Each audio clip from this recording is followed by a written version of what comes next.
ദൈവാത്മാവ് പ്രേരിപ്പിച്ച മറ്റൊരു ചിന്ത നിങ്ങളുമായി പങ്കുവയ്ക്കുവാൻ ഞാൻ താല്പര്യപ്പെടുകയാണ്. മത്തായിയുടെ സുവിശേഷം 17-ാം അധ്യായം അതിന്റെ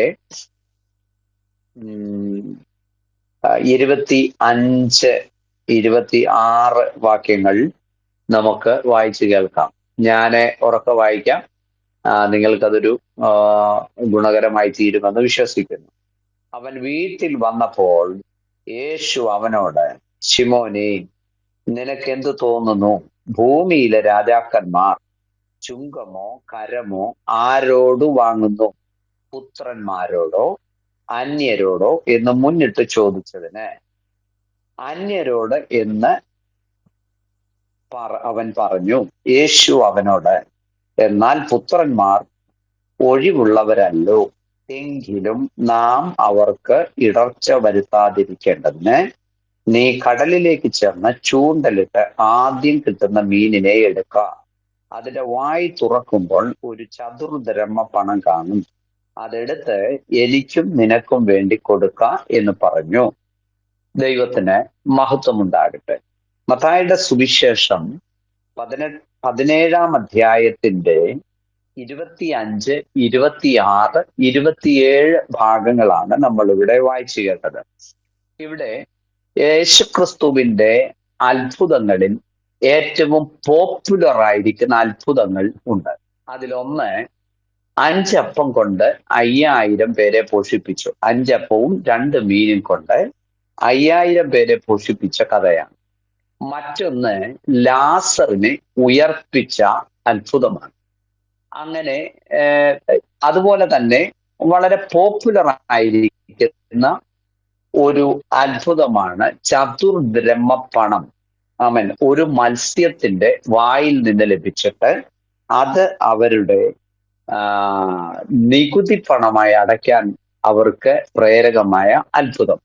അങ്ങനെ ഒത്തിരി ഒത്തിരി അത്ഭുതങ്ങൾ വിശുദ്ധ തിരുവചനത്തിലുണ്ട്. വളരെ പോപ്പുലർ ആയിരിക്കുന്ന അത്ഭുതങ്ങൾ, വിജാതീയർക്ക് പോലും വളരെ കൃത്യമായിട്ട് അറിയാവുന്ന അത്ഭുതങ്ങൾ.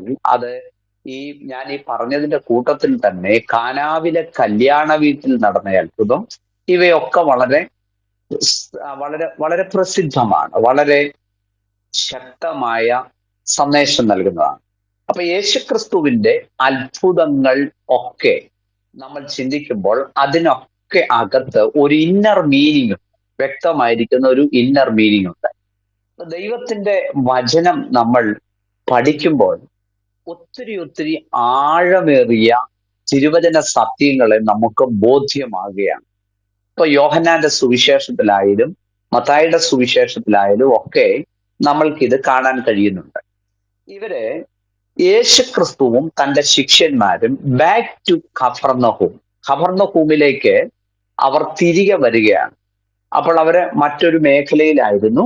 അവർ ഖഫർന്നഹൂമിലേക്ക് തിരികെ വരുമ്പോൾ ഉണ്ടായ ഒരു സംഭവത്തിന്റെ വിവരണമാണ് 24 മുതൽ 27 വരെയുള്ള ഭാഗങ്ങൾ നമ്മൾ കാണുന്നത്. ഇതിന്റെ അകത്ത്, ഈ പാസേജിന്റെ അകത്ത് നമുക്ക് കുറെ കാര്യങ്ങൾ കാണാൻ കഴിയുന്നുണ്ട്. ഒന്ന്, യേശുക്രിസ്തു അവിടെ പ്രസന്റ് അല്ലാതിരുന്ന സമയത്ത് പത്രോസ് പറഞ്ഞ കാര്യത്തെ യേശു ജ്ഞാനാത്മാവിൽ ഗ്രഹിക്കുന്നു. അതൊന്ന്. എന്ന് പറഞ്ഞാൽ പാസ്റ്റിൽ നടക്കുന്ന സംഭവത്തെ യേശുക്രിസ്തു പ്രസന്റിൽ അവതരിപ്പിക്കുകയാണ്. രണ്ടാമത്തെ കാര്യം തിരുത്തലാണ്. ഒരാളെ തിരുത്തുന്നു. മൂന്നാമത്തെ കാര്യം ദൈവവചനത്തിന്റെ ആഴമേറിയ വളരെ ശക്തമായിരിക്കുന്ന ഒരു ഉന്നത തലത്തിലുള്ള ഒരു വെളിപ്പാട് ഈ പാസേജിന്റെ അകത്ത് കിടപ്പുണ്ട്. മൂന്നാമത്തെ കാര്യം എന്ന് പറയുന്നത്, ആമേൻ, തിരുത്തലുകളെ ഞാൻ ഓൾറെഡി പറഞ്ഞു. അടുത്തത്, ആമേൻ, ഒരു ക്രമീകരണമാണ്, ഒരു സൊല്യൂഷൻ, ഒരു ചെറിയ സൊല്യൂഷൻ അവിടെ നടക്കുകയാണ്. ഇങ്ങനെ പല വിധത്തിലുള്ള കാര്യങ്ങൾ ഈ പാസേജിന്റെ അകത്ത് അടങ്ങിയിട്ടുണ്ട്. അപ്പം യേശുക്രിസ്തു കഫർന്നഹൂമിലേക്ക് വന്നു. അപ്പോൾ കഫർന്നഹൂമിലേക്ക് വരും മുൻപേ യേശുക്രിസ്തുവിനെ സംബന്ധിച്ചുള്ള കാര്യങ്ങൾ അവിടെ പറയുന്നുണ്ട്. അവന്റെ മരണ പുനരുത്ഥാനത്തെ സംബന്ധിച്ചുള്ള ഒരു ഇൻസ്ട്രക്ഷൻ അവിടെ കൊടുക്കുകയാണ്. അപ്പോൾ ചില നിർദ്ദേശങ്ങൾ അവിടെ കൊടുക്കുകയാണ്. നിങ്ങളുടെ വിശ്വാസമില്ലെങ്കിൽ ആ വിശ്വാസമില്ലായ്മ കൊണ്ട് സംഭവിക്കാൻ പോകുന്ന കാര്യത്തെക്കുറിച്ചുള്ള ഒരു നിർദ്ദേശം. രണ്ട്, യേശു ക്രിസ്തു അവൻ കാൽവറിയിൽ മരിക്കാൻ പോകുന്നു എന്നതിനെ കുറിച്ചുള്ള നിർദ്ദേശം. മൂന്ന്, ആമേൻ, ഒരു തിരുത്തലുകളും അതുപോലെ തന്നെ ശക്തമായിരിക്കുന്ന താക്കീതുകളും ഒക്കെ അടങ്ങിയ ഒരു നിർദ്ദേശങ്ങൾ. അങ്ങനെ 17, 18 തുടങ്ങിയ അധ്യായങ്ങളിലൊക്കെ നമ്മൾ പഠിക്കുമ്പോൾ അവൻ യേശു ക്രിസ്തു ചില നിർദ്ദേശങ്ങളൊക്കെ കൊടുക്കുന്നതായിട്ട് നമ്മൾ കാണാൻ കഴിയുന്നു. അപ്പോൾ ഇവിടെ ഈ ഭാഗം അത്ഭുതം കൂടെ കണക്ട് ചെയ്യപ്പെട്ട് പ്രസന്റ് ചെയ്യുന്ന ഭാഗമാണ്. ഈ 17 അധ്യായത്തിന്റെ 24 മുതലുള്ള ഭാഗങ്ങൾ അത്ഭുതം കൂടെ കണക്ട് ചെയ്ത് അവതരിപ്പിക്കുകയാണ്. ഇവിടെ അവർ കവർന്നഭൂമിയിൽ എത്തിയാറെ ദ്വിദ്രഹ്മപ്പണം വാങ്ങുന്നവർ പത്രോസിന്റെ അടുക്കൽ വന്നു. അവർ കവർന്നഭൂമിയിലേക്ക് വന്നു. അവരെല്ലാവരും ശിഷ്യന്മാരെല്ലാവരും കവർന്നഭൂമിയിലേക്ക് വന്നപ്പോൾ അവിടെ പത്രോസിന്റെ അടുക്കൽ ആമേൻ ദ്വിദ്രഹ്മപ്പണം വാങ്ങുന്ന ചില ആളുകൾ വന്നു. എന്ന് പറഞ്ഞാൽ ടെമ്പിൾ ടാക്സ് കളക്ടേഴ്സ് ആണ്. ദേവാലയ ക്രമീകരണത്തിന് വേണ്ടി ഒരുക്കപ്പെട്ട ഒരു സംവിധാനത്തിന്റെ ഭാഗമായിട്ട് അവർ പിരിവ് നടത്തുകയാണ്, അല്ലെങ്കിൽ ടാക്സ് കളക്ടിങ് നടത്തുകയാണ്. അവരാണ് യേശുവിന്റെ പത്രോസിന്റെ അടുക്കൽ വന്നത്. സ്തോത്രം. അപ്പോൾ ഇതിന്റെ ആരംഭം എന്ന് പറയുന്നത് അവൻ മോശയുടെ കാലം മുതലുള്ള, അല്ലെ സമാഗമന കൂടാരത്തിന്റെ കാലം മുതലുള്ളതാണ്. സമാഗമന കൂടാരത്തിലേക്ക് ചില ആളുകൾ വരുമ്പോൾ, അല്ലെങ്കിൽ ഒരു ആള് വരുമ്പോൾ 1/2 ശേക്കൽ വെള്ളി ആലയത്തിലേക്ക് അവൻ കൊടുക്കണം. അത് കൊടുക്കുക എന്ന് പറയുന്നത് അവന്റെ വീണ്ടെടുപ്പ് വില എന്ന് വേണമെങ്കിൽ അതിനെക്കുറിച്ച് വ്യാഖ്യാനിക്കാം. പക്ഷെ അത് ആലയത്തിന്റെ ക്രമീകരണത്തിന് വേണ്ടി ആ പണം ഉപയോഗിക്കുകയാണ്. ഇനി രണ്ടാമത്, അതിന്റെ കുറച്ചും കൂടെ ആഴമായിരിക്കുന്ന ഒരു ഉന്നതമായിരിക്കുന്ന തലവെന്ന് പറയുന്നത് നെഹമ്യാവിന്റെ കാലഘട്ടത്തിലാണ്. നെഹമ്യാവിന്റെ കാലഘട്ടത്തിൽ അവർ ബാബിലോണിൽ നിന്ന് തിരികെ വരുമ്പോൾ അവരുടെ ആലയത്തിന്റെ പുനഃക്രമീകരണത്തിന് വേണ്ടി ഉള്ള കാര്യങ്ങളൊക്കെ സജ്ജമാക്കിയപ്പോൾ ഇവര് ഇതുപോലെ ഈ ടെമ്പിൾ ടാക്സ്, അല്ലെങ്കിൽ യഹൂദനായിരിക്കുന്ന ആളുകളൊക്കെ ഈ പണം കൊടുക്കണം എന്നുള്ള ഒരു നിർദ്ദേശത്തിലേക്ക് വരികയാണ്. ഇങ്ങനെ വന്ന് അത് പരീശന്മാരും ശാസ്ത്രിമാരും സദൂക്യരും ഒക്കെ ഇവരുടെ ആധിപത്യങ്ങളൊക്കെ ക്രമീകരിച്ചെടുത്തു കഴിഞ്ഞപ്പോൾ അവർ ചെയ്യുന്ന കാര്യം, എല്ലാ യഹൂദനും അവൻ ഇതുപോലെ ടാക്സ് കൊടുക്കണം. അങ്ങനെ കൊടുത്തെങ്കിൽ മാത്രമേ അവർക്ക് അവരുടെ ആ കാര്യങ്ങൾ മുന്നോട്ട് പോകാൻ കഴിയൂ എന്ന് അവർ പറഞ്ഞ് ജനത്തിൽ നിന്ന് നിർബന്ധിച്ച് അവർ പിരിവ് വാങ്ങുകയാണ്. അപ്പോൾ ഇവിടെ പത്രോസിന്റെ അടുക്കൽ വന്നു. പത്രോസിന്റെ അടുക്കൽ വന്നിട്ട് പത്രോസിനോട് പറയാണ്, പത്രോസേ, നിങ്ങളുടെ ഗുരു ദ്വിദ്രഹ്മപ്പണം കൊടുത്തില്ല എന്ന് പറയുമ്പോൾ അതിന്റെ അർത്ഥം യേശുക്രിസ്തുവിനെ ഒരു നിയമലംഘിയാക്കി അവതരിപ്പിക്കാൻ അവർ എപ്പോഴും ശ്രമിച്ചുകൊണ്ടിരിക്കുകയാണ്. നിയമലംഘി. യേശുക്രിസ്തുവിനെ എപ്പോഴും അവർ പൊതുവിൽ അവതരിപ്പിക്കാൻ ആഗ്രഹിക്കുന്ന, അല്ലെ പരീശന്മാരായാലും ശാസ്ത്രിമാരായാലും യഹൂദ ഭരണകർത്താക്കളായാലും യേശുക്രിസ്തുവിനെ അവൻ നിയമം അനുസരിക്കാത്ത ഒരാളാണ്, അല്ലെങ്കിൽ അവന് നിയമത്തിന് കീഴടങ്ങാത്ത ഒരാളാണ് എന്ന് പറഞ്ഞ് അവനെ ഇങ്ങനെ ഡീഗ്രേഡ് ചെയ്ത് കാണിക്കാൻ അവർ താല്പര്യപ്പെടുന്നു. അപ്പോൾ യേശുക്രിസ്തുവിനെതിരെയുള്ള സകല കരുനീക്കങ്ങളും ഈ വചനത്തിന്റെ അകത്ത് പരീശന്മാരിൽ നിന്നും ശാസ്ത്രിമാരിൽ നിന്നും ഒക്കെ കാണുമ്പോൾ നമുക്ക് മനസ്സിലാവും. അപ്പോൾ പത്രോസിനെ അരികിലേക്ക് ഇവിടെ വന്നിട്ട് നിങ്ങളുടെ ഗുരു ദ്വിദ്രഹ്മപ്പണം ടാക്സ് അടച്ചില്ല എന്ന് പറയുമ്പോൾ പത്രോസ് ചാടിക്കേറി പറയുന്ന എന്താണ്, നിങ്ങളുടെ ഗുരു ദ്വിദ്രഹ്മപ്പണം കൊടുക്കുന്നില്ലയോ എന്ന് ചോദ്യത്തിന് ഉവ്വ് എന്ന ഉത്തരം പറഞ്ഞു. സത്യത്തിൽ ആ ഒരു ഉവ്വ് എന്ന് പറഞ്ഞത് എന്താണ്? തെറ്റാണ് പറഞ്ഞത്. പത്രോസിന്റെ അറിവുകേടിൽ നിന്നുള്ള ഒരു തെറ്റാണ് അവിടെ പറഞ്ഞത്. അപ്പോൾ ആ തെറ്റ് എപ്പോഴും ആർക്കും തെറ്റ് സംഭവിക്കാം. യേശുക്രിസ്തുവിന്റെ കൂടെ നടന്നയാളാണെങ്കിലും തെറ്റ് സംഭവിക്കാം. അവർ ചോദിച്ച ചോദ്യത്തിന് കൃത്യമായിരിക്കുന്ന ഉത്തരം ലഭിച്ചിട്ടില്ല പത്രോസിന്. പക്ഷെ പത്രോസ് ചാടിക്കേറി പറഞ്ഞു, ഉവ്വ് ഞങ്ങൾ കൊടുക്കും ഞങ്ങൾ അതിന് റൈറ്റ് ഉള്ളവരാണ്, കൊടുക്കും, ഞങ്ങൾ തീർച്ചയായിട്ടും കൊടുക്കും എന്നാണ് പറഞ്ഞത്. പക്ഷെ യേശു പത്രോസിന്റെ വീട്ടിൽ വന്നു, അല്ലെങ്കിൽ കഫർന്നഹൂം എന്ന് പറയുന്ന പത്രോസിന്റെ വീടിരിക്കുന്ന സ്ഥലമാണ്. അവിടെ വന്നു കഴിഞ്ഞപ്പോൾ യേശു മുന്നിട്ട് ചോദിക്കുന്ന ഒരു ചോദ്യം, വേറൊന്നും യേശു ചോദിച്ചില്ല. യേശു മുന്നിട്ട് ചോദിച്ചതിന് ചോദിക്കുക ഇങ്ങനെ, യേശു ശിമോനോട്, നിനക്ക് എന്തു തോന്നുന്നു, ഭൂമിയിലെ രാജാക്കന്മാർ ചുങ്കമോ കരമോ ആരോട് വാങ്ങുന്നു? അപ്പൊ പത്രോസിന്റെ വീട്ടിലേക്ക് യേശു വന്നു കഴിഞ്ഞപ്പോൾ ആദ്യം യേശു അവനോട് മുന്നിട്ട് ചോദിക്കുകയാണ്, വേറൊന്നും ചോദിക്കുന്നില്ല. ചോദിക്കുന്നത് ഇങ്ങനെയാണ്, ആരാണ് കരം കൊടുക്കേണ്ടത്? രാജാക്കന്മാരാണോ അതോ അന്യരാണ് എന്നാണ് അവർ യേശു ചോദിക്കുന്നത്. ആ ചോദ്യത്തിന് പത്രോസ് പറയുന്നത് ശരിയായിട്ടുള്ള ഒരു ഉത്തരം പറയും. ആദ്യം പത്രോസ് പറഞ്ഞത് തെറ്റായ ഉത്തരവാണ്. തെറ്റായ ഉത്തരം എന്ന് പറഞ്ഞാൽ ഞങ്ങൾ കരം കൊടുക്കേണ്ടവരാണ് എന്ന് പറഞ്ഞു. അത് സത്യത്തിൽ തെറ്റായിരുന്നു. ആ തെറ്റിനെ യേശു തിരുത്തുകയാണ്. അപ്പൊ ദൈവമക്കൾ ഒരു കാര്യം മനസ്സിലാക്കണം, നമ്മൾ ഇവിടം വരെ വന്നത് തിരുത്തലുകൾ ഒരു ക്രിയ പോലെ, ഒരു പ്രക്രിയ പോലെ, ഒരു ഫങ്ഷനിങ് പോലെ നമ്മളിൽ നടന്നതുകൊണ്ടാണ് നമ്മൾ ഇവിടം വരെ വന്നത്. നമ്മൾ ഒന്ന് കരം ഉയർത്തി സ്തോത്രം ചെയ്തേ. ഹല്ലേലൂയ. തിരുത്തലുകൾ, സ്തോത്രം, തിരുത്തലുകൾ നമുക്ക് അനിവാര്യമാണ്. തിരുത്താതെ എന്ന് പറഞ്ഞാൽ അതിന് വേറൊരു വേർഷൻ പറഞ്ഞ് മാനസാന്തരപ്പെടുക, അല്ലെങ്കിൽ ശരിയായി നമ്മുടെ ആറ്റിറ്റ്യൂഡുകളെ ക്രമപ്പെടുത്തുക എന്നുള്ളതാണ്. അപ്പൊ നമ്മുടെ ശരിയായ ബന്ധം ദൈവവുമായിട്ട് ഇണങ്ങിച്ചേർന്ന് വരണമെങ്കിൽ നമ്മൾ ചെയ്യേണ്ട കാര്യം തിരുത്തലുകൾ നമ്മൾക്ക് ആവശ്യമാണ്. എപ്പോഴും ദൈവദാസന്മാരായിരിക്കുന്ന ദൈവമക്കളായിരിക്കും നമ്മൾ അനുദിന ജീവിതത്തിൽ ഒരു തിരുത്തലുകൾ ഉണ്ടാകണം. ഒരു തിരുത്തലുകളുണ്ട്. നമ്മെ സംബന്ധിച്ചുള്ള നമ്മുടെ ചിന്തകൾക്ക്, വിചാരങ്ങൾക്ക്, നിരൂപണങ്ങൾക്കൊക്കെ ഒത്തിരി വീഴ്ചകൾ സംഭവിക്കുന്നവരാണ്. നമ്മുടെ വീഴ്ചകൾ എപ്പോഴും നമ്മളെ നിത്യതയിൽ എത്തിക്കത്തില്ലാതെ വണ്ണം വഴിതടയുന്നതാണെന്നുള്ളൊരു ഗുരുതരമായ പ്രശ്നമുണ്ട്. അതാ യേശു പറഞ്ഞത്. ആമേൻ. ഈ ഗിരിപ്രഭാഷണത്തിൽ യേശു പറയുന്ന ഒരു കാര്യമുണ്ട്, ശാസ്ത്രിമാരുടെയും പരീശന്മാരുടെയും പരീശന്മാരുടെയും നീതിയേക്കാൾ കവിയുന്ന നീതി നിങ്ങൾക്കുണ്ടെങ്കിൽ മാത്രമേ നിങ്ങൾക്ക് സ്വർഗരാജ്യത്തിൽ പ്രവേശിക്കാൻ കഴിയൂ. നമ്മളെല്ലാവരും ഇപ്പോ സ്വർഗരാജ്യത്തിൽ പ്രവേശിക്കാൻ വേണ്ടി കാത്തിരിക്കുന്ന ദൈവമക്കളാണ്. നമ്മൾ വിചാരിക്കുന്നത് നമ്മൾ പോകുന്നത് തന്നെയാണ്.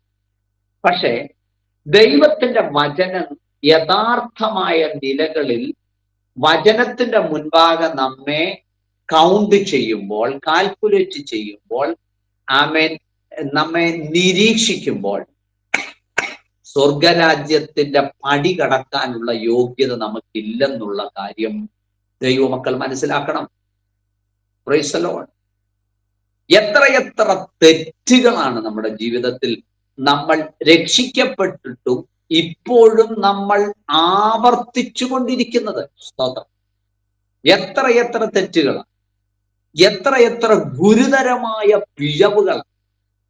ആ പിഴവുകളൊക്കെ സംഭവിക്കുന്നത് റൈറ്റ് റിലേഷൻഷിപ്പ് വിത്ത് ഗോഡ്, ദൈവവുമായിട്ടുള്ള ശരിയായ ബന്ധത്തെ തകിടം മറിക്കുന്ന ഒരു തലത്തിലേക്ക് നമ്മളെ കൊണ്ടെത്തിക്കുകയാണ്. അപ്പോൾ സ്വാഭാവികമായിട്ട് നമ്മൾ ചിന്തിക്കുന്നത് പെന്തക്കോസ്തുകാർ, നമ്മൾ അന്യഭാഷ പറയുന്നു, കൃപാവരം യൂസ് ചെയ്യുന്നു, ഭൂതങ്ങളുടെ മേൽ അധികാരത്തോടെ ചെയ്യുന്നു, അതിനെ ശാസിക്കുന്നു. പക്ഷേ നമ്മുടെ ഹൃദയത്തിന്റെ ആഴങ്ങളെ കാൽക്കുലേറ്റ് ചെയ്ത് അതിനെ കൃത്യമായി നിരീക്ഷിക്കുന്ന സ്വർഗത്തിലെ ദൈവം പറയുക, യു ആർ നോട്ട് പെർഫെക്റ്റ്. നമ്മൾ പെർഫെക്റ്റ് അല്ലെന്ന് ദൈവാത്മാവ് പറയുക. ഈ വചനം പറയുന്ന എന്നോടുകൂടെ പറയുക. ഞാൻ ഈ ദിവസങ്ങളിൽ ദൈവത്തിന്റെ വചനം ചിന്തിച്ചപ്പോൾ ആ വചനം ചിന്തിച്ചത് കൃത്യമായി എന്നെ ബോധിപ്പിച്ച ഒരു കാര്യമുണ്ട്. ശാസ്ത്രിമാരും പരീശന്മാരും അവര് വിചാരിച്ചത് അവർ ചെയ്യുന്ന കാര്യങ്ങൾ റൈറ്റ് ആണ്, അവർ ചെയ്യുന്ന കാര്യങ്ങൾ ശരിയാണ്. ആ ശരിയാണ് എന്നുള്ള അവരുടെ ചിന്തയെ അവർക്ക് ദൈവവുമായിട്ട് ശരിയായ ബന്ധമുണ്ട് എന്നുള്ള ഒരു ചിന്തയിലേക്ക് അവരെ കൊണ്ടുപോകും. അപ്പോൾ യേശു അതിനെ തിരുത്തുകയാണ്. അവരെ തിരുത്തുന്നത് ഇങ്ങനെയാണ്, അവരുമായിട്ട് നമ്മൾ കമ്പയർ ചെയ്യണം. കമ്പയർ ചെയ്യുമ്പോൾ അവരെക്കാൾ നീതി നമുക്കുണ്ടാകണം, അവരെക്കാൾ നീതി നമുക്കുണ്ടാകണം, അവരെക്കാൾ സ്പിരിച്വാലിറ്റി നമ്മൾക്കുണ്ടാകണം, അവരെക്കാൾ റൈറ്റ് റിലേഷൻഷിപ്പ് ദൈവവുമായിട്ട് നമുക്കുണ്ടാകണം. അങ്ങനെയെങ്കിൽ മാത്രമേ നമ്മളും സ്വർഗരാജ്യത്തിന്റെ അവകാശികളായി തീരത്തുള്ളൂ എന്നുള്ള കഠിനമായ ഒരു ഉപദേശമാണ് യേശു പറഞ്ഞത്. അത് ഞാൻ ഇന്ന് ആവർത്തിക്കുകയാണ്. Praise the Lord. അപ്പൊ തിരുത്തലുകൾ നമ്മുടെ ജീവിതത്തിൽ എപ്പോഴും ആവശ്യമാണ്. എത്രയോ ആളുകളെ കർത്താവ് തിരുത്തി. പത്രോസിനെ കർത്താവ് തിരുത്തി കൊണ്ടുവരികയല്ലേ. തിരുത്തി കൊണ്ടുവന്നിട്ട് അവനെ എന്താണ്, ദൈവത്തിന്റെ ആടുകളെ മേയ്ക്കാൻ തക്കവണ്ണമുള്ള ഒരു വ്യക്തിയാക്കി ദൈവം രൂപപ്പെടുത്തുക. മോശയെ ദൈവം ഫോം ചെയ്തെടുക്കുമ്പോൾ ഒത്തിരി തിരുത്തലുകളുടെ പാതയിലൂടെ ദൈവം അവനെ നടത്തി. യോശുവയെ, ദാവീദിനെ, ഭക്തന്മാരെല്ലാം ഒരു നല്ല പവർഫുൾ ആയിരിക്കുന്ന പ്രോസസ്സിലൂടെ കടന്നുപോയിട്ട് ദൈവം അവരെ തിരുത്തി കൊണ്ടുവരികയാണ്. ദൈവം അവരെ പെർഫെക്റ്റ് ആക്കി കൊണ്ടുവരികയാണ്. ദൈവം അവരെ മെച്യൂർ ആക്കി കൊണ്ടുവരികയാണ്. അവരുടെ വളർച്ച ക്രിസ്തുവിൽ ഏറ്റവും ശ്രേഷ്ഠമാക്കി തീർക്കുകയാണ്. എല്ലാ കർത്തൃദാസന്മാരോടുള്ള ബന്ധത്തിലും അങ്ങനെയാണ് ദൈവമക്കളോടുള്ള ബന്ധത്തിൽ ദൈവം ചെയ്യുന്നത്. അപ്പൊ ആരാണ് നമ്മളെ തിരുത്തുന്നത്? നമ്മൾക്കൊരു ചോദ്യമുണ്ട്, ആരാണ് നമ്മളെ തിരുത്തുന്നത്? നമ്മൾ സ്വയം തിരുത്താൻ വേണ്ടി നമ്മൾ തയ്യാറാകണം. കമ്മ്യൂണിസ്റ്റുകാർ ചെയ്യുന്ന കാര്യം, അവർ സ്വയം തിരുത്തലുകൾക്ക് വിധേയപ്പെടും.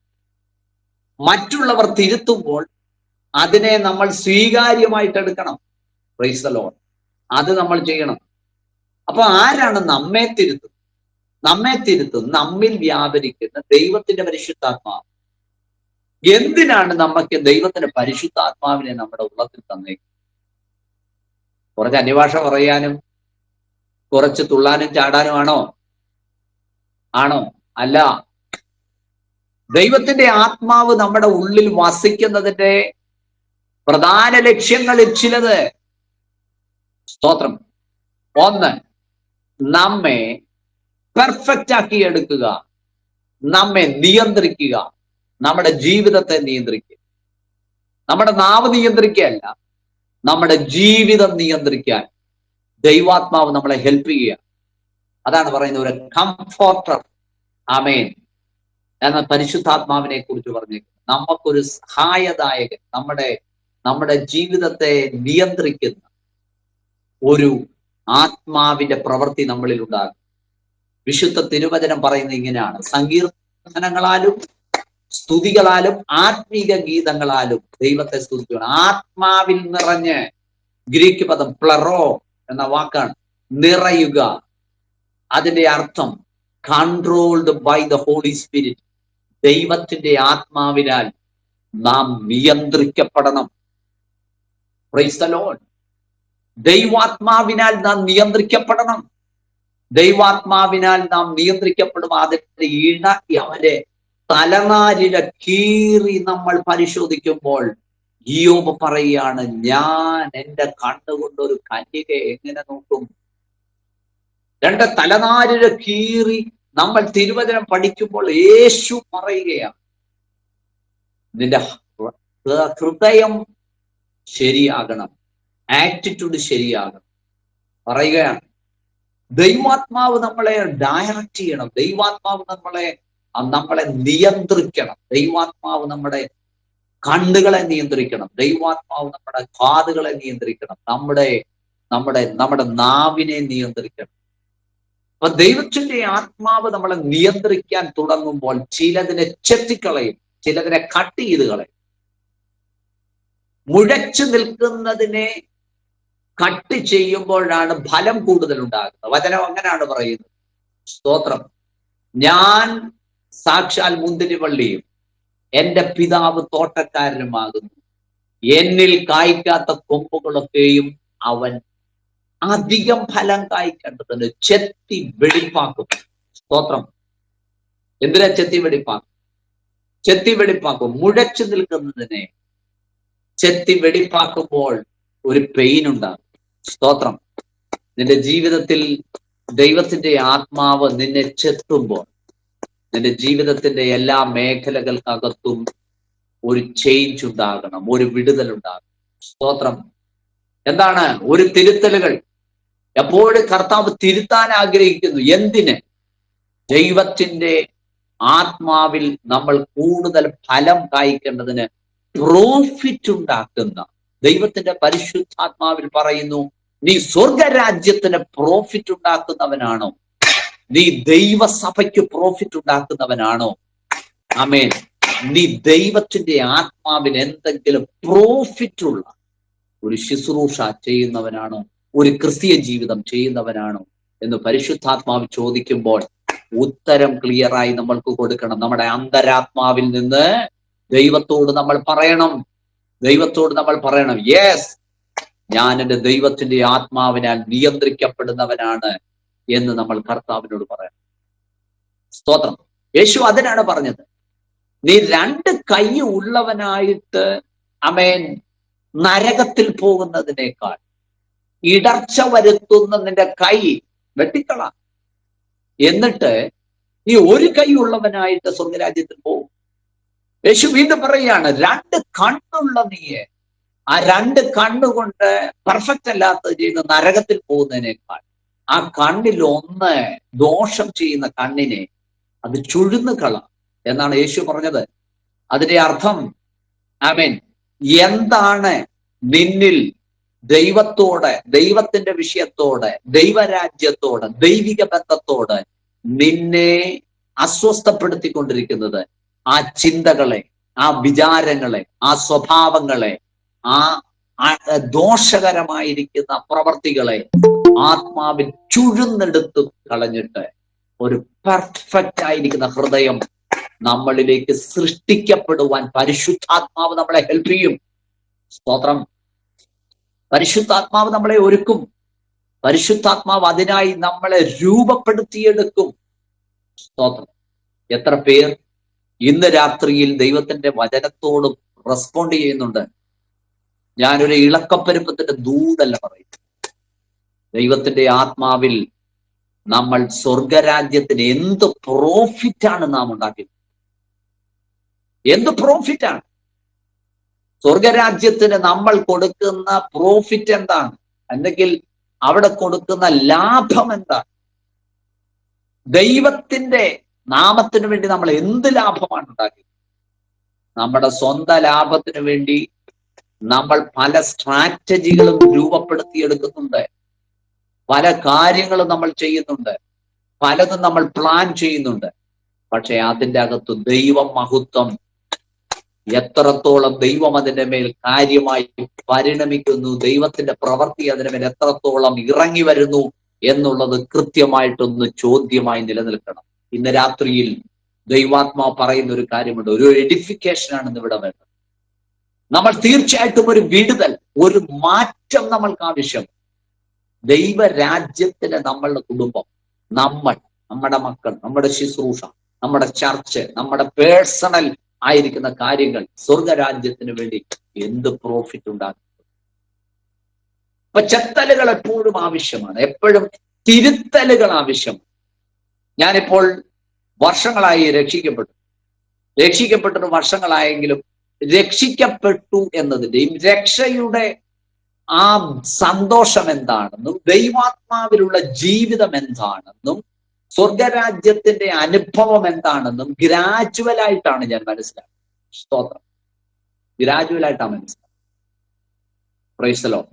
നമ്മൾ ആരും രക്ഷിക്കപ്പെടുമ്പോഴേ പെർഫെക്റ്റ് അല്ലെന്ന് ആദ്യം മനസ്സിലാക്കും. രക്ഷിക്കപ്പെടുമ്പോഴേ നമ്മൾ പെർഫെക്റ്റ് അല്ല. പക്ഷെ നമ്മെ ദൈവം പടിപടിയായിട്ട് രൂപപ്പെടുത്തിയെടുക്കുകയാണ്. പടിപടിയായിട്ട് നമ്മളെ പെർഫെക്റ്റ് ആക്കി എടുക്കുകയാണ്, ഒരുക്കിയെടുക്കുകയാണ്. സ്തോത്രം. അങ്ങനെ ഒത്തിരി ചെത്തലുകൾ, ഒത്തിരി തിരുത്തലുകൾ പരിശുദ്ധാത്മാവ് നമ്മളെ തിരുത്തും. എങ്ങനെയാ? വചനം കേട്ടുകൊണ്ടിരിക്കുമ്പോൾ നിന്റെ അന്തരാത്മാവിൽ ദൈവാത്മാവ് ഇടപെടും. ദൈവത്തിന്റെ ആത്മാവിട നീ പോകുന്ന വഴി, നീ ചിന്തിക്കുന്ന വഴി, നീ നിറയ്ക്കുന്ന വഴി, നിന്റെ പ്രവർത്തികൾ തിരുത്തണം. ഇന്ന് രാവിലെയും ദൈവം എന്നെ തിരുത്തി. ഇന്ന് രാവിലെയും തിരുവചനം ഞാൻ വായിച്ചു കൊണ്ടിരുന്നപ്പോൾ വചനം എന്നെ തിരുത്തി. ഞാൻ അഭിമാനത്തോടെ പറയുന്നു, വചനം എന്നെ തിരുത്തി. സ്തോത്രം.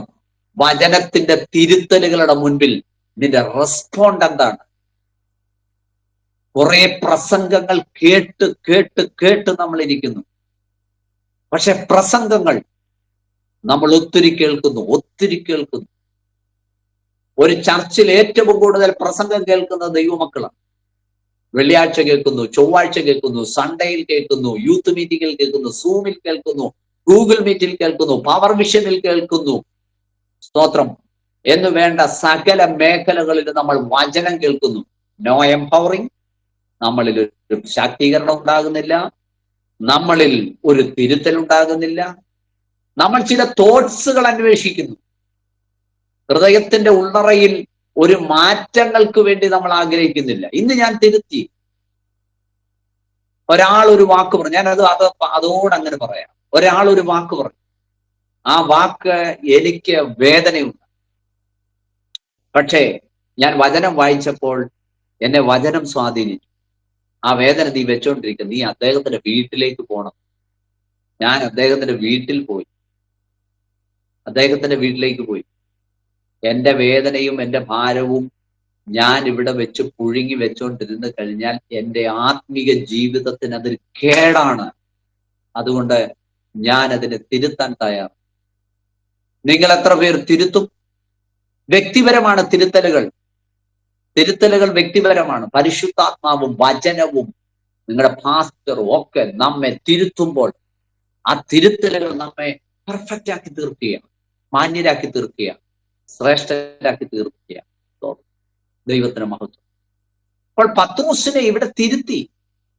പത്രോസിനെ തിരുത്തുന്ന എങ്ങനെ? ആദ്യം അവൻ പറഞ്ഞ വാക്ക് തെറ്റാണെന്ന് പരിശുദ്ധാത്മാവ് യേശു അവനോട് പറയുകയാണ്. എന്നിട്ട് അവനോട് പറയുന്നത് ഇങ്ങനെയാണ്: ശിമോനെ, നിനക്ക് ചുങ്കമോ കരമോ, നിനക്ക് എന്തു തോന്നുന്നു? ചുങ്കമോ കരമോ രാജാക്കന്മാരാണോ കൊടുക്കേണ്ടത്, അന്യരാണോ കൊടുക്കേണ്ടത്? ഈ ലോകത്തിലെ ഒരു രാജകീയ അവസ്ഥയിലേക്ക് പത്രോസിന്റെ ചിന്തയെ കൊണ്ടുപോകുന്നു. അപ്പൊ റോമൻ ഭരണ സംവിധാനത്തിലുള്ള അവർക്ക് അത് വളരെ വ്യക്തമായിട്ട് അത് മനസ്സിലാകും. അപ്പൊ രാജാവും പ്രജയും തമ്മിലുള്ള ബന്ധം, ആരാണ് കരം കൊടുക്കേണ്ടത്? കരം കൊടുക്കേണ്ടത് രാജാവാണെന്ന് പത്രോസ് പറഞ്ഞില്ല. അവൻ പറഞ്ഞു അന്യരാണ് എന്ന് പറഞ്ഞാൽ പ്രജകളാണ് കൊടുക്കുന്നത്. അതിന്റെ അർത്ഥം രാജകുടുംബത്തിൽ ജനിച്ച, രാജകുടുംബത്തിൽ വളർന്ന, രാജകുടുംബവുമായി ബന്ധമുള്ളവരാരും, രാജാവോ രാജാവിന്റെ മക്കളോ രാജാവിന്റെ ഭാര്യയോ രാജകുടുംബത്തിൽ ജീവിക്കുന്നതാരും കരം കൊടുക്കാറില്ല എന്ന് പറഞ്ഞാൽ അതിന്റെ അർത്ഥം അതുവരെ പത്രോസിന്റെ ജീവിതത്തിൽ ഉണ്ടായിരുന്ന ചില ചിന്തകളെ ദൈവം പൊളിച്ചു കളഞ്ഞിട്ട് ആ ഉപമയിലൂടെ, ആ ഒരു കമ്പാരിസൺ ചെയ്യുക, ഭൂമിയിലുള്ള കാര്യത്തെ കാണിച്ചുകൊണ്ട് ഒരു സ്വർഗീയമാകുന്ന വെളിപ്പാടിലേക്ക് പത്രോസിന്റെ ചിന്തയെ കൊണ്ടുപോകാൻ വേണ്ടി ഭൂമിയിലുള്ള കാര്യത്തെ ഒരു കമ്പാരിസൺ.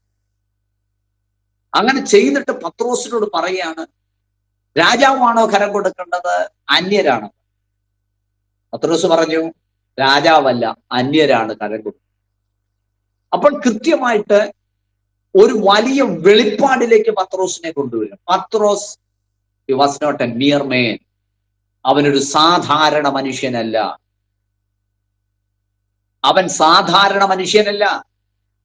അവന്റെ പൗരത്വം സംബന്ധിച്ച് അവനെ ബോധവൽക്കരിക്കുകയാണ്. അവൻ രാജകീയ കുടുംബത്തിലെ അംഗമാണെന്ന് അവനെ ബോധവൽക്കരിക്കുകയാണ്. അവന് ഈ ഭൂമിയിലാണ് അവന്റെ വാസമെങ്കിലും ചൂണ്ടയിടാനും വലയെറിയാനുമാണ് അവൻ ഇവിടെ നിയോഗിക്കപ്പെട്ടതെങ്കിലും പിന്നത്തേതിൽ അവൻ മനുഷ്യരെ പിടിക്കുന്നവനാകും. പക്ഷേ അവന്റെ പൗരത്വം, അവന്റെ ബന്ധം, അവന്റെ ജനനം, അവന്റെ റിലേഷൻഷിപ്പ് അതെല്ലാം സ്വർഗവുമായി ബന്ധപ്പെട്ടതാണെന്നുള്ള വലിയ ഒരു വെളിപ്പാട് അവനിലേക്ക് കൊടുക്കുക. ഇന്ന് രാത്രിയിൽ ദൈവത്തിന്റെ ആത്മാവിൽ ഞാൻ നിങ്ങളോട് ചോദിക്കട്ടെ, നമ്മൾ എത്ര പേര് നമ്മുടെ സ്വർഗീയ മേഖലകളുമായിട്ട് നമ്മുടെ ചിന്തയൊന്ന് കണക്ട് ചെയ്യാൻ പറ്റുന്നു? അബ്രഹാമിനെ ശ്രദ്ധിച്ച്, അബ്രഹാം ആദ്യം ഈ ഭൂമിയിലുള്ളത് അന്വേഷിച്ചാ വരുന്നത്. പക്ഷെ ഗ്രാജുവലായിട്ട് അവന് മനസ്സിലായി ഈ ഭൂമിയല്ല അവന്റെ സങ്കേത നഗരം, ഈ ഭൂമിയല്ല ദൈവം അവന് കൊടുക്കാൻ വെച്ചിരിക്കുന്ന സൗഭാഗ്യങ്ങളുടെ നഗരം, അത് സ്വർഗത്തിലാണ്. അപ്പോൾ അവൻ പറയുകയാണ്, ഒരു കണ്ടുപിടുത്തം അവൻ നടത്തുകയാണ്.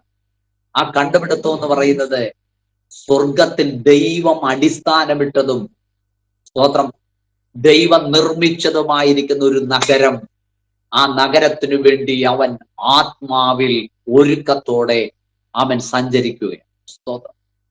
അപ്പോൾ എല്ലാ ഭക്തന്മാരെ സംബന്ധിച്ചു സങ്കീർത്തനം എടുത്തു നോക്കിക്കേ, അവൻ സ്തോത്രം ഭക്തന്മാരുടെ ജീവിതം എടുത്തു നോക്കിക്കേ.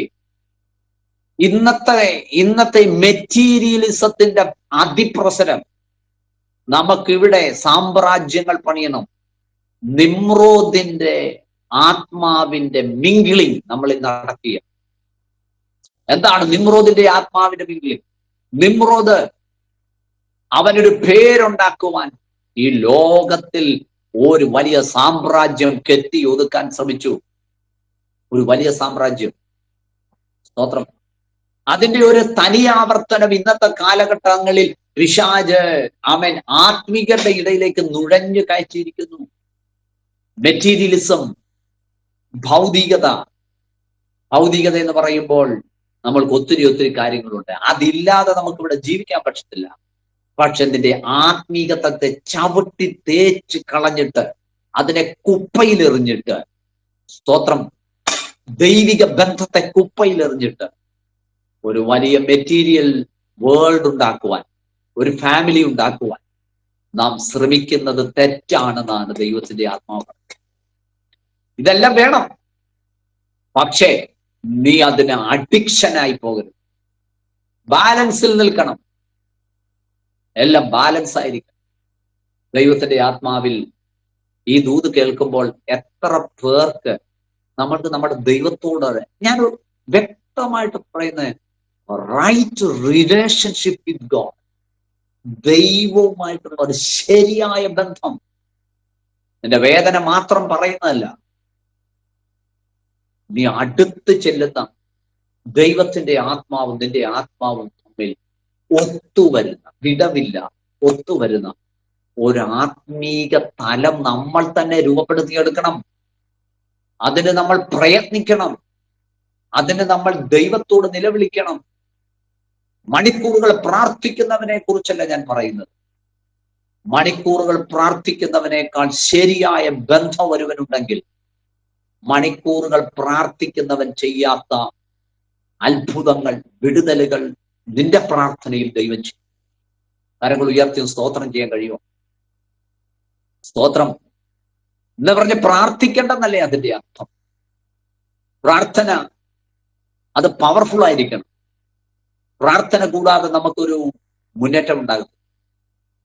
പക്ഷേ റെഗുലറായിട്ട് നമ്മൾ പ്രാർത്ഥിക്കുന്നവരുണ്ട്. പ്രാർത്ഥിച്ചില്ലെങ്കിൽ ഒന്നും സംഭവിക്കത്തില്ലെന്ന് പറയുന്ന, പ്രാർത്ഥിച്ചില്ലെങ്കിൽ ആമേൻ എന്റെ ജീവിതത്തിൽ വലിയേതോ സംഭവം ഉണ്ടാകുമെന്ന് പറയുമ്പോൾ അത് തെറ്റാണ്. നീ ഡെയിലി പ്രാർത്ഥിച്ചില്ലെങ്കിലും ശരിയായിട്ടുള്ളൊരു റൈറ്റ് റിലേഷൻഷിപ്പ് ദൈവവുമായിട്ട്, പരിശുദ്ധാത്മാവുമായിട്ട് ഒരു കൃത്യമായിരിക്കുന്ന ബന്ധം എല്ലാ സമയത്തും നമ്മുടെ അന്തരംഗത്തിൽ പരിശുദ്ധാത്മാവ് തിരുത്തി ബ്ലോക്ക് ചെയ്യുന്നു, തിരുത്തുന്നു, തടയുന്നു.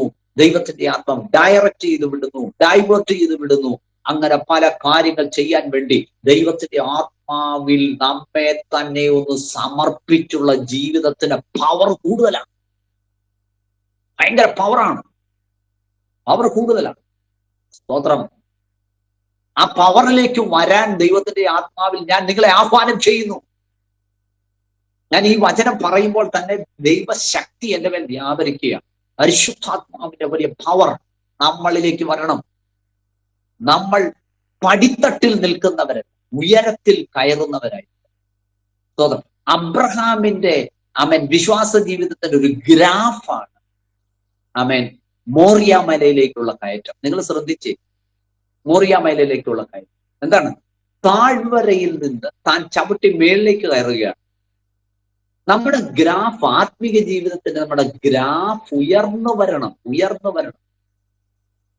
ചില സമയത്തൊക്കെ ആ ഗ്രാഫ് താഴോട്ട് ഇടിഞ്ഞു വരും. പക്ഷെ ആ താഴെ കിടക്കരുത്. നമ്മൾ അന്നാരപ്പോൾ തന്നെ നമ്മൾ ചവിട്ടി ഓടണം. അതിനാണ് സങ്കീർത്തനക്കാരൻ പറയുന്നത്, എന്താണ് പറയുന്നത്? മാൻപേടയ്ക്ക് തുല്യമായ കാലുകൾ എനിക്ക് നൽകണം, ഗിരിമുകളിൽ ഓടിക്കയറാൻ. The power of the word of God, ദൈവത്തിന്റെ ആത്മാവിന്റെ പവർ.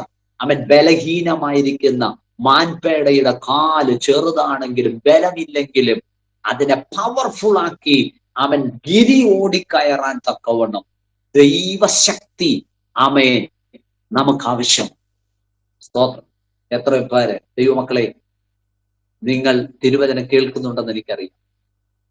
ദൈവാത്മാവ് നമ്മളോട് പറയുന്ന ഓരോ വചനങ്ങളും നമ്മുടെ ജീവിതത്തിൽ വലിയ രൂപാന്തരത്തിലേക്ക് വരും. ഈ ദിവസങ്ങളിൽ വലിയ വലിയ വലിയ കാര്യങ്ങൾ ചെയ്യുന്നതിലല്ല, ദൈവവുമായിട്ട് കൃത്യമായിരിക്കുന്ന ഒരു ശരിയായ ബന്ധമുണ്ട്. അപ്പൊ പത്രോസിനെ സംബന്ധിച്ച് പത്രോസിനോട് പറയുകയാണ്, അവന്റെ സ്വർഗരാജ്യത്തിലെ ബന്ധം, അല്ലെങ്കിൽ അവനെ ഒരു അവബോധം വരുത്തുകയാണ്, അവന്റെ മൈൻഡ് ക്ലിയർ ആക്കുകയാണ്. ഈ വചനമാണ് നമ്മളുടെ മൈൻഡിന് തെളിമയാണ്. വചനമാണ്. യേശു തന്റെ 12 ശിഷ്യന്മാർക്ക് വേണ്ടി പ്രാർത്ഥിച്ചപ്പോൾ അവരുടെ ബുദ്ധി തെളിയാൻ വേണ്ടി പ്രാർത്ഥിച്ചു. അതുവരെ അവർ മന്ദബുദ്ധികളായി.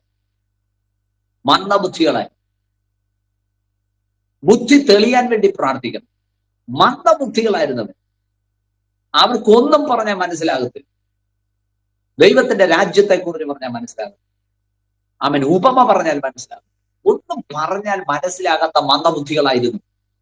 പക്ഷെ ദൈവത്തിന്റെ ആത്മാവിൽ യേശു അവർക്ക് വേണ്ടി പ്രാർത്ഥിച്ചപ്പോൾ, ഒന്നും കൂടെ പറഞ്ഞു കഴിഞ്ഞാൽ, പരിശുദ്ധാത്മാവിന്റെ പവർ അവരുടെ മേൽ ഇറങ്ങിയപ്പോൾ, പരിശുദ്ധാത്മാവിന്റെ സാന്നിധ്യം അവരുടെ മേൽ ഇറങ്ങിയപ്പോൾ അവർ മെമ്മറി പവർ ഉള്ളവരായി, അവർ കറേജ് ഉള്ളവരായി, ധൈര്യമുള്ളവരായി. അവർ ശരിയായ നിലയിൽ വചനം വ്യാഖ്യാനിക്കാൻ എന്ന് പറഞ്ഞാൽ അതിന്റെ അർത്ഥം അവരുടെ പ്രഭാഷണങ്ങളിൽ ഓൾഡ് ടെസ്റ്റ്മെന്റിലെ, പഴയ നിയമത്തിലെ സ്തോത്രം കോട്ടിങ്ങുകൾ റൈറ്റായിട്ട് അവർ പ്രയോഗിച്ചു. സ്തോത്രം.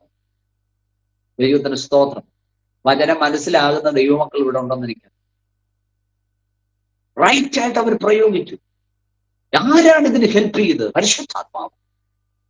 അപ്പോൾ അവരുടെ ബുദ്ധിയും അവരുടെ ചിന്തകളും അവരുടെ വിചാരങ്ങളും ഒക്കെ മാറിയിട്ട് അവർ ബുദ്ധിയുള്ളവരായി, അവർ പവർ ഉള്ളവരായി, അവർ ശക്തിയുള്ളവരായി, അവർ പ്രാഗൽഭ്യമുള്ളവരായി ദൈവം അവരെ രൂപാന്തരപ്പെടുത്തിയത്, ഇവരെ മാറ്റുക. അപ്പോൾ ഇവിടെ പത്രോസിനെ തിരുത്തി. പത്രോസ് ഇപ്പം ശരി പറയുകയാണ്.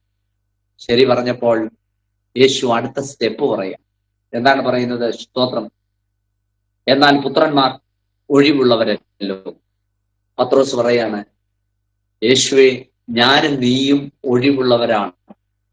യേശു പറയാണ്, ഞാനും നീയും ഒഴിവുള്ളവരാണ്. കരം കൊടുക്കേണ്ട കാര്യമില്ല. കാര്യം ഈ ആലയം എന്ന് പറയുന്നത് എന്റെ ആലയം എന്നാണ് യേശു പറഞ്ഞത്. എന്റെ ആലയം, എന്റെ പിതാവിന്റെ ആലയം. ആലയം എന്റെയാണ്. ഈ ആലയത്തിന്റെ വർഷിപ്പ് സിസ്റ്റം, അതിന്റെ അകത്ത് പെരുന്നാളുകളാകട്ടെ, അതിന്റെ അകത്ത് ഉത്സവങ്ങളാകട്ടെ, അവയൊക്കെ ഞാനുമായിട്ട് ബന്ധപ്പെട്ടതാ. എന്ന് പറഞ്ഞാൽ ഞാൻ എന്ന പൊരുളിന്റെ നിഴലാണ്. സ്തോത്രം. അപ്പൊ അവിടെ നടക്കുന്നതെല്ലാം, കാഹളനാഥ പെരുന്നാളായാലും ആദിവലക്കറ്റയുടെ പെരുന്നാളായാലും കൂടാര പെരുന്നാളായാലും, ആമേൻ സ്തോത്രം, ആമേൻ, എല്ലാ പെരുന്നാളുകളുടെയും പൊരുളെന്ന് പറയുന്നത് ഞാനാണ്. യേശു പറയാ. അതാണ് അതിന്റെ അർത്ഥം. ഈ ആലയവുമായിട്ട് ബന്ധപ്പെട്ട് കിടക്കുന്ന സകല വർഷിപ്പ് സിസ്റ്റവും ഞാനുമായിട്ട് ഞാനുമായിട്ട് ബന്ധപ്പെട്ട് കിടക്കുന്ന, സ്തോത്രം, ഞാനുമായിട്ടാണ് ബന്ധപ്പെട്ട്. അതുകൊണ്ട് ആമേൻ, അവൻ പറയുന്ന ഒരു കാര്യം, പത്രോസേ, ഞാൻ സ്വർഗത്തിൽ നിന്ന് വന്നതാണ്. ഞാൻ സ്വർഗത്തിൽ നിന്ന് വന്നത്. സ്വർഗമാണ് എന്റെ ഇടം. ഞാൻ സ്വർഗത്തിലെ ആളാണ്. ഞാൻ രാജാവാണ്.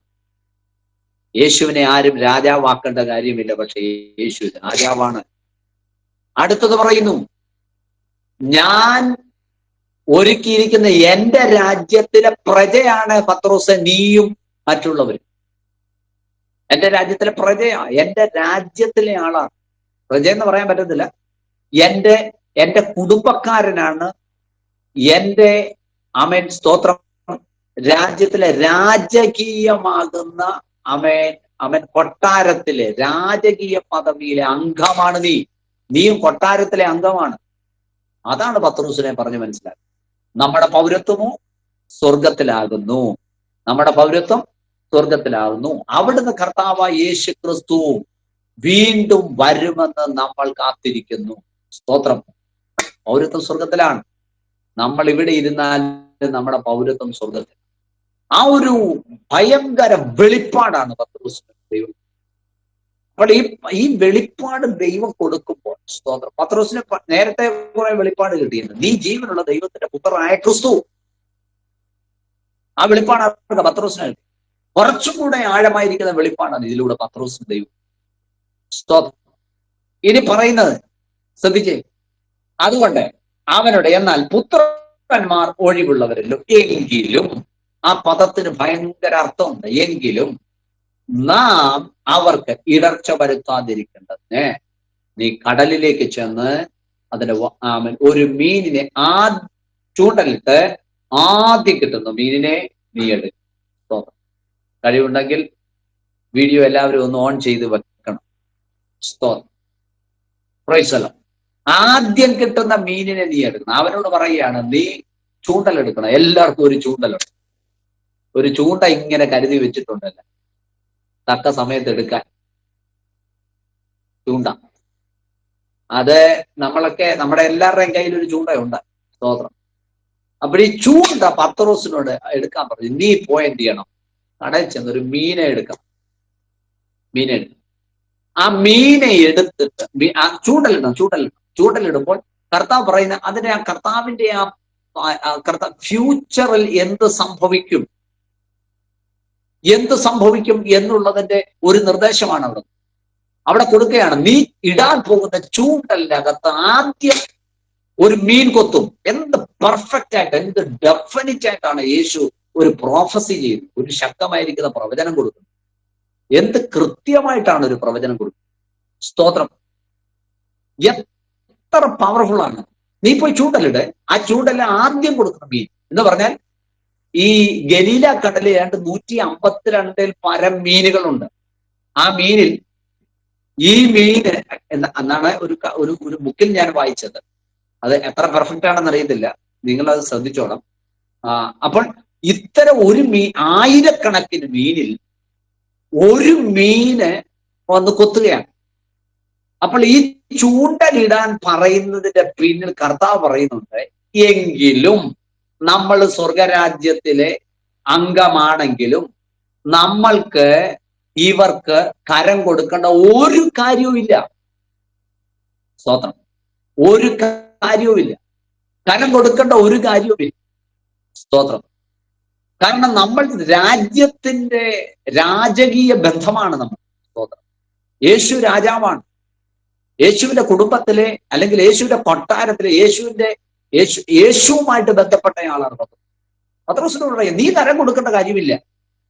അപ്പൊ കരം കൊടുക്കണ്ട എന്നുള്ളത് സ്തോത്രം അത് ശരിയാണ്, റൈറ്റാണ്, ഇവരുടെ റൈറ്റാണ്. പക്ഷെ യേശു പറയുന്നു, എങ്കിലും അവർ പറയുന്ന ആ കാര്യം കൊടുക്കണമെന്ന് പറയുന്ന കരം കൊടുക്കണമെന്ന് പറയുമ്പോൾ നമ്മുടെ ശരി അനുസരിച്ച് കരം കൊടുക്കണ്ട. ഞാൻ പറയുന്നത് മനസ്സിലാകുന്നുണ്ടോ? ശ്രദ്ധിക്കണം, വചനം ശ്രദ്ധിക്കണം, അല്ലെ മനസ്സിലാകത്തില്ല. യേശുവിന്റെയും പത്രോസിന്റെയും ചിന്തയും ആമേൻ ദൈവികമാകുന്ന ആ വെളിപ്പാടും അനുസരിച്ച് ഇവർക്ക് ഭൂമിയിൽ കരം കൊടുക്കേണ്ട കാര്യമേ ഇല്ല. കാരണം ഇവർ സ്വർഗത്തിലെ അംഗമാണ്.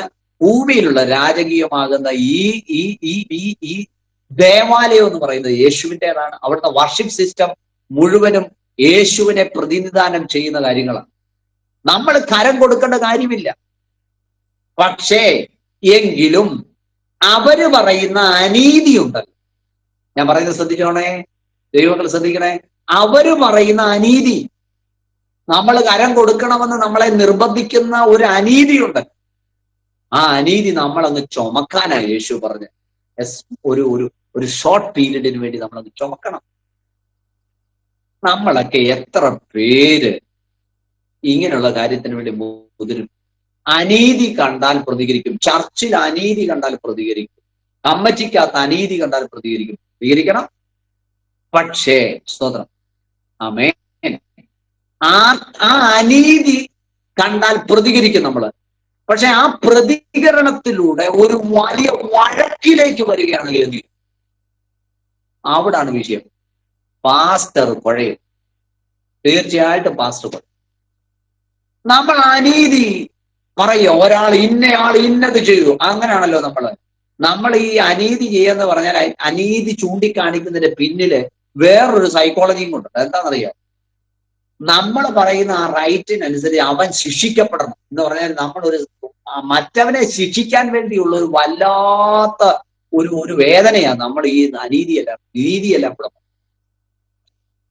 പിടികിട്ടിയില്ലെന്ന് തോന്നുന്നു. ഒരാൾ അനീതി, ഇപ്പൊ ഞാൻ പറയാം, അജി ജോസ് എന്ന് പറയുന്നത് കർത്തദാസിനുള്ളിൽ, ആ കർത്താവിന്റെ ദാസൻ ഞാനും തമ്മിൽ ഒരു പ്രശ്നമുണ്ട്. ഞാനൊരു അനീതി ചെയ്തപ്പോൾ ആ കർത്താവിന്റെ ദാസൻ എന്നെ ചൂണ്ടി പറയുന്നു, അനീതിയാണ്, താങ്കൾ ചെയ്തത് അനീതിയാണ്. പക്ഷെ ആ അനീതി പറയുമ്പോൾ അതിൻ്റെ അകത്ത് ഞങ്ങൾ തമ്മിൽ ഒരു വാഗ്വാദം ഉണ്ടായാൽ, ഒരു പ്രശ്നം ഉണ്ടായാൽ, ഒരു പ്രതിസന്ധി ഉണ്ടായാൽ, ഒരു കലഹം ഉണ്ടായാൽ, അത് നമ്മൾ നിൽക്കുന്ന കമ്മ്യൂണിറ്റിക്ക് പ്രശ്നമാണ്. അതുകൊണ്ടാണ് നമ്മൾ വളരെ സൂക്ഷിച്ച് കാര്യങ്ങൾ ചെയ്യണമെന്ന് പറഞ്ഞത്. സ്തോത്രം. എല്ലാത്തിനും കയറി പ്രതികരിക്കരുതെന്നൊക്കെ പറയുന്നതിന് കാര്യം ഇതാ. അപ്പൊ എന്താ ചെയ്തത്? യേശു പറയുന്ന കാര്യം, അവര് പറഞ്ഞ അനീതി ഉണ്ടല്ലോ, നമുക്കങ്ങ് ചുമക്കാം കുറെ ദിവസത്തേക്ക്. അവര് പറഞ്ഞ അനീതി നമുക്ക് എന്ത് ചെയ്യാം? നമ്മളങ്ങ് അതങ്ങ് ഏറ്റെടുക്കുക. എന്താ? അവരുടെ അനീതി നമ്മൾ അനീതിയായിട്ട് എടുത്തിട്ട്, സ്തോത്രം, നമ്മൾ അതങ്ങ് ചെയ്യാതെ യേശു. അതിനാണ് കർത്താവ് പറഞ്ഞത്, അങ്ങനെ ചെയ്യുമ്പോൾ എന്താ സംഭവിക്കുന്ന കാര്യം, ഒരു ഇടർച്ച അവിടെ ഇല്ലാതെ പോവുക. ഇടർച്ച എപ്പോഴും ഇങ്ങനെ ഈ ആശയങ്ങൾ തമ്മിലുള്ള സംഘടനമായി ഇടർച്ചയിലേക്ക് എത്തും. ആശയങ്ങൾ തമ്മിലുള്ള അല്ലേ? പാസ്റ്റർ പ്രസംഗിച്ചതിന്റെ കൂട്ടത്തിൽ എന്തോ പറഞ്ഞു പിന്നെ പറഞ്ഞിട്ട് ചില ആളുകൾ എന്ത് ചെയ്യും? പ്രശ്നം ഉണ്ടാക്കും, സഭ വിട്ടുപോകും. അങ്ങനെയൊക്കെയുള്ള കാര്യങ്ങളൊക്കെ നടക്കുന്നുണ്ട്. ഞങ്ങളുടെയൊക്കെ ഇടയിലൊക്കെ നടക്കുന്നുണ്ട്. തിരുവനന്തപുരത്ത് നടക്കുന്നുണ്ടോ ഇല്ലയോ എന്ന് എനിക്കറിയില്ല. അപ്പൊ ഇത്തരം കാര്യങ്ങളൊക്കെ നടക്കുന്നുണ്ട്. അപ്പം യേശു ചെയ്ത കാര്യം ഒരു വലിയ കൊളീഷൻ, വലിയൊരു തർക്കം, വലിയൊരു കലഹം, വലിയൊരു ഇടർച്ച ഉണ്ടാകാതിരിക്കാൻ വേണ്ടി അവരുടെ അനീതിയെ വഹിച്ചുകൊണ്ട് പത്രോസിനോട് പറയാണ്, നീ പോയി ചൂണ്ടയിട്. എന്നിട്ട് കർത്താവ് ആ പ്രശ്നത്തിന്റെ സോൾവിങ് നടത്തി. സ്തോത്രം.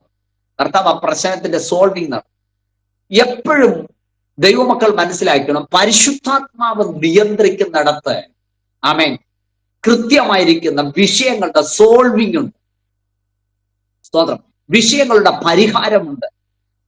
ഇവിടെ വിഷയങ്ങളുടെ പരിഹാരം വരുത്താൻ ഒരു കലഹമല്ല യേശു ചെയ്തത്. ഒരു കലഹമല്ല. സ്തോത്രം. നമ്മൾ വിഷയം പരിഹരിച്ച് അവസാനം കലക്കവുമായി ആകെ പ്രശ്നമാകാറില്ലേ? നമ്മൾ എത്രയെത്ര സംഭവങ്ങൾ കണ്ടിരിക്കുന്നു. കുടുംബത്തിൽ തന്നെ കുടുംബ വിഷയങ്ങളുണ്ട്, ഭാര്യയും ഭർത്താവും തമ്മിലുള്ള വിഷയങ്ങൾ.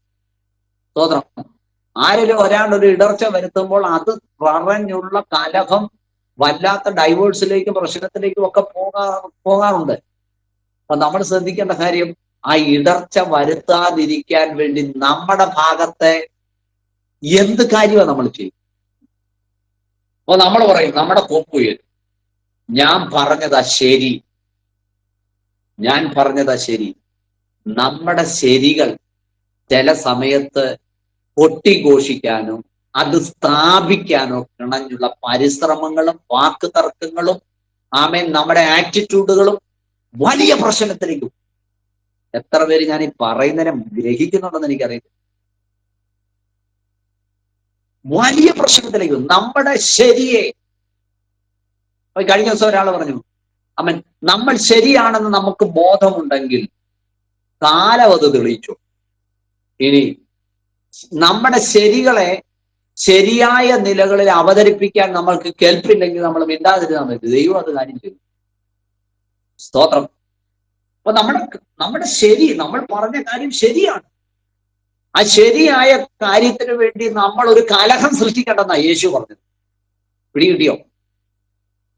എന്റെ ഭാഗത്ത് ശരിയാ, ആ ശരിയായ കാര്യത്തിന് വേണ്ടി ഒരു കലഹം ഉണ്ടാക്കണ്ടെന്ന് എന്ന് പറഞ്ഞാൽ അതിന്റെ അർത്ഥം ഒരു സ്കാറ്റലോൺ വെക്കണ്ട. സ്കാറ്റലോൺ എന്ന് പറയുന്നത് കെണി വെക്കണ്ട, ഒരു പ്രശ്നം ഉണ്ടാക്കണ്ട, ഒരു കലഹം ഉണ്ടാക്കണ്ട, ഒരു പ്രതിസന്ധി ഉണ്ടാക്കണം, ഒരു വാക്കുതർക്കം ഉണ്ടാക്കണം.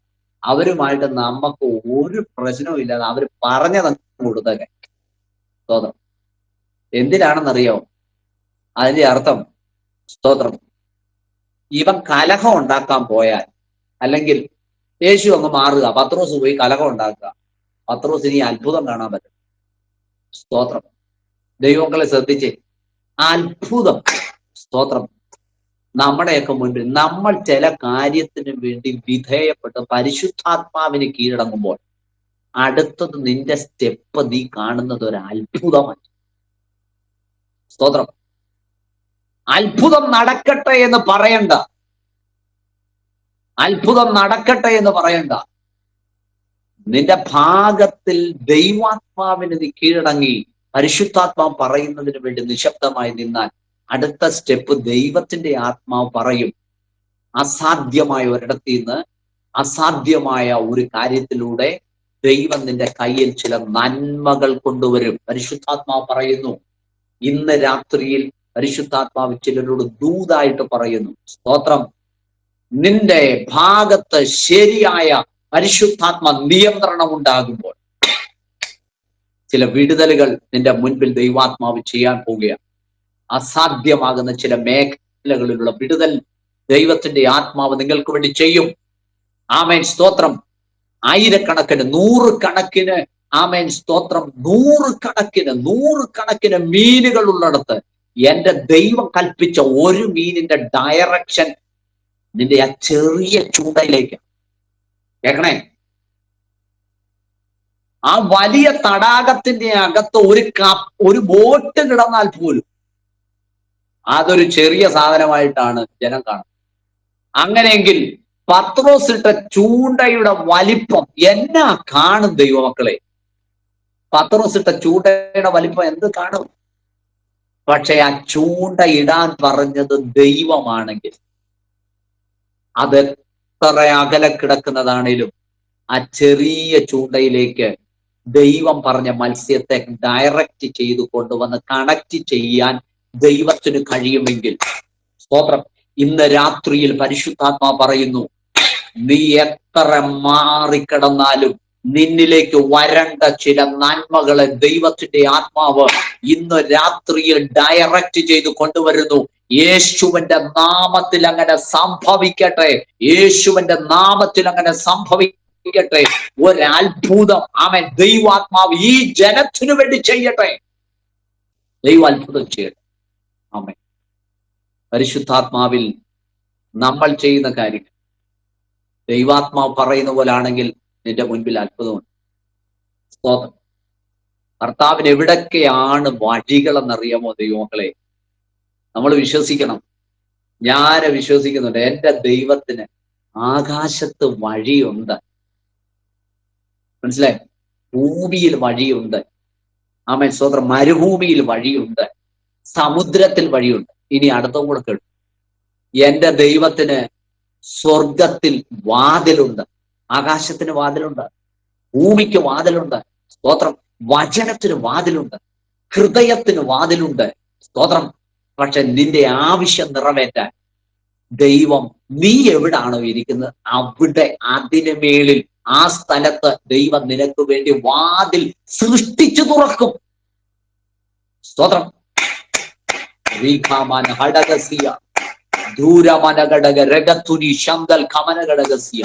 ഇന്ന് പകലിൽ, ഇന്ന് രാത്രിയിൽ വചനം കേൾക്കുന്ന ദൈവത്തിന്റെ മക്കളോട് പരിശുദ്ധാത്മാവിൽ വിളിച്ചു പറയുന്നു, നീ വേദനപ്പെട്ട് കിടക്കുന്ന, പ്രതിസന്ധിയായി കിടക്കുന്ന, പ്രതികൂലമായി കിടക്കുന്ന മണ്ഡലത്തിൽ ആരെനിക്ക് വേണ്ടി ഒന്ന് പ്രവർത്തിക്കുമെന്ന് പറഞ്ഞ് നീ നെടുവീർപ്പിട്ട് കരയുന്നെങ്കിൽ ദൈവാത്മാവ് പറയുന്നു, ഈ രാത്രിയിൽ വഴിയുണ്ടാക്കാനും ഈ രാത്രിയിൽ വാതിൽ തുറക്കാനും അധികാരമുള്ള ഒരു ദൈവത്തെയാണ് നീ സേവിക്കുന്നത്. അവൻ അത്ഭുതങ്ങളുടെ ദൈവമാണ്. ദൂരമനഘടകത്തി അവൻ വിടുതലുകളുടെ ദൈവമാണ്.